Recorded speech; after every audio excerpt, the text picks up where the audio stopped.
YouTube channel. ಇವತ್ತಿನ ಸಣ್ಣ ಕತೆ ಹಳ್ಳಿಯ ವಾಸ. ಶುರು ಮಾಡೋಣ. ಒಂದು ಪುಟ್ಟ ಹಳ್ಳಿಯಲ್ಲಿ ಒಂದು ಪುಟ್ಟ ಹಕ್ಕಿ ವಾಸ ಮಾಡುತ್ತಿತ್ತು. ಒಂದು ದಿನ ಆ ಪುಟ್ಟ ಹಕ್ಕಿಗೆ ಸಮುದ್ರ ಹಕ್ಕಿಯ ಗೆಳೆತನವಾಯಿತು. ಆ ಹಕ್ಕಿಯು ಪುಟ್ಟ ಹಕ್ಕಿಗೆ ಹೇಳಿತು, ನಿನ್ನ ಜೀವನ ಬರೀ ನೀರಸ. ಹಳ್ಳಿಯಲ್ಲಿ ಏನಿದೆ ವಿಶೇಷ? ಬರೀ ಮರಗಳು. ನಾನು ನೋಡು ಸಮುದ್ರದ ಮೇಲೆ ಸುತ್ತಾಡುತ್ತೇನೆ. ಸಮುದ್ರದ ನೀರನ್ನು ನೋಡಿ ಸಂತಸ ಪಡುತ್ತೇನೆ. ಹಾಗೆಯೇ ತೆರೆದ ಬಯಲಿನಲ್ಲಿಯೂ ಸುತ್ತಾಡುತ್ತೇನೆ. ಹೌದು, ನನಗೂ ಈ ಹಳ್ಳಿ ಜೀವನ ಬೇಸರವಾಗಿದೆ. ನನಗೂ ಬದಲಾವಣೆ ಬೇಕು. ಸರಿ, ಅದು ಸಮುದ್ರದತ್ತ ಹಾರಿತು. ಸಮುದ್ರವನ್ನು ನೋಡಿ ಅದಕ್ಕೆ ದಿಗ್ಭ್ರಮೆಯೂ ಸಂತೋಷವೂ ಆಯಿತು.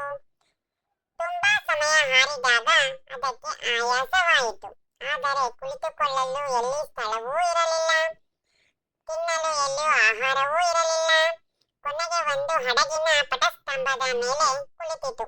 ಆ ಪಟಸ್ತಂಭವು ಹಡಗಿನೊಂದಿಗೆ ಓಲಾಡುತ್ತಿದ್ದರಿಂದ ಆ ಪುಟ್ಟ ಹಕ್ಕಿಗೆ ಭದ್ರವಾಗಿ ಕುಳಿತುಕೊಳ್ಳಲು ಆಗಲಿಲ್ಲ.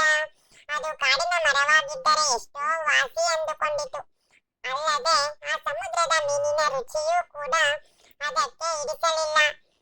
ಪುಟ್ಟ ಹಕ್ಕಿಯು ಕಣ್ಣೀರು ಸುರಿಸಿತು. ಕೊನೆಗೆ ಅದು ತನ್ನ ಹಳ್ಳಿಯ ಜೀವನವೇ ತುಂಬಾ ಉತ್ತಮ ಎಂದು ಭಾವಿಸಿ ತನ್ನ ಥ್ಯಾಂಕ್ಸ್ ಫಾರ್ ವಾಚಿಂಗ್. ಇನ್ನೂ ಇದೇ ರೀತಿ ಕಥೆಗಳು ಬೇಕು ಅಂದರೆ ಆದಷ್ಟು ಬೇಗ ನಮ್ಮ ಚಾನಲ್ನ ಸಬ್ಸ್ಕ್ರೈಬ್ ಮಾಡ್ಕೊಳ್ಳಿ. Thank you.